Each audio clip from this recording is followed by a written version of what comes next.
नारायणपुर ज़िले से एक सूचना निकल कर आई है जो आपके लिए बहुत ज़रूरी हो सकती है और आपके लिए ये जानना ज़रूरी भी है कि आखिर वहाँ क्या घट रहा है।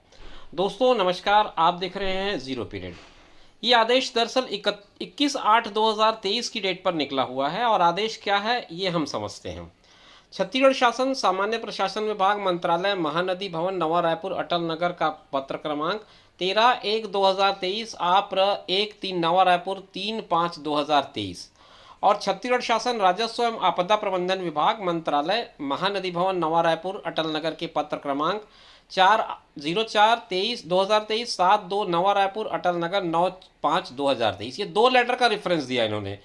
इनके निर्देश के आधार पर कार्यालय कलेक्टर भू अभिलेख शाखा जिला नारायणपुर में तृतीय श्रेणी के सहायक ग्रेड 3 और पटवारी के रिक्त पदों की पूर्ति के लिए छत्तीसगढ़ के स्थानीय मूल निवासी अभ्यर्थियों से सीधी भर्ती हेतु कार्यालयीन ज्ञापन क्रमांक 724 मुआ भर्ती 2023-24 नारायणपुर दिनांक 1/6/2023 को विज्ञापन जारी करके 21 जून 2023 तक आवेदन पत्र आमंत्रित किए गए थे। कुल मिलाकर के ये जो दो लेटर का रेफरेंस है उसके रेफरेंस के साथ में वो ये कह रहे हैं कि 1/6/2023 को एक विज्ञापन जारी किया गया था और इस विज्ञापन के माध्यम से सहायक ग्रेड 3 और पटवारी ये दो के रिक्त पदों पर आवेदन मंगाया गया था और सीधी भर्ती की प्रक्रिया शुरू करनी थी। अभी तक पत्र को पढ़ने से हमें यही समझ में आ रहा है कि ये दो पद थे, दो कैटेगरी थी। एक तो तृतीय श्रेणी सहायक ग्रेड 3 का और फिर पटवारी का। दोनों के लिए ऑलरेडी विज्ञापन निकाला था जिला प्रशासन की तरफ से, मतलब भू अभिलेख शाखा की तरफ से, और उसमें सीधी भर्ती की बात कही गई थी। प्राप्तांकों के आधार पर संभवतः ये भर्ती होनी थी। इस पत्र में आगे वो लिखते हैं, उक्त विज्ञापन में से पटवारी पद की भर्ती को एतद द्वारा निरस्त किया जाता है। शेष पदों की भर्ती की प्रक्रिया यथावत जारी रहेगी।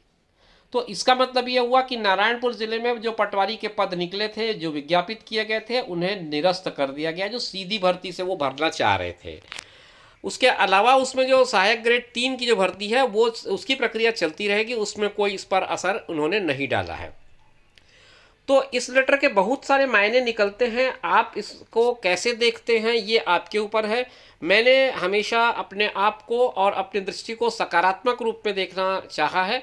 तो मुझे ये लगता है कि ये जो सीधी भर्ती की प्रक्रिया हो रही थी उसे निरस्त कर दिया गया है और संभवतः इसे व्यापम के माध्यम से ये सारी भर्तियां होनी है ताकि प्राप्तांक के आधार पर भर्ती होने के बाद किसी तरह की विवाद की स्थिति निर्मित ना हो।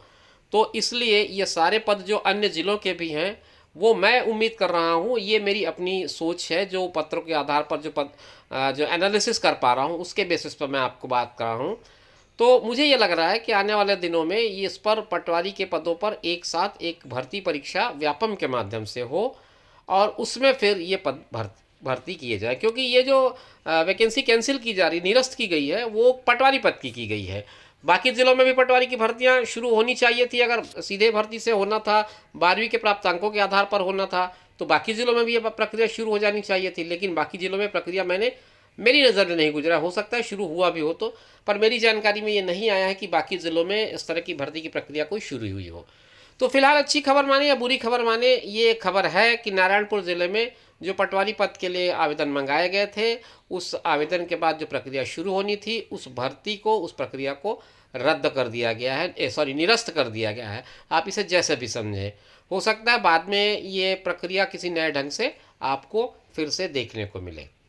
तो ये एक अपडेट थी जो नारायणपुर ज़िले से होकर आई थी। उम्मीद करता हूँ कि जानकारी आपको स्पष्ट रही होगी। नई जानकारियों के लिए आप हमारे चैनल को सब्सक्राइब कर सकते हैं और अपने मित्रों तक ये जानकारी साझा कर सकते हैं। फिर मिलेंगे नए वीडियो में, तब तक के लिए दीजिए इजाज़त। नमस्कार।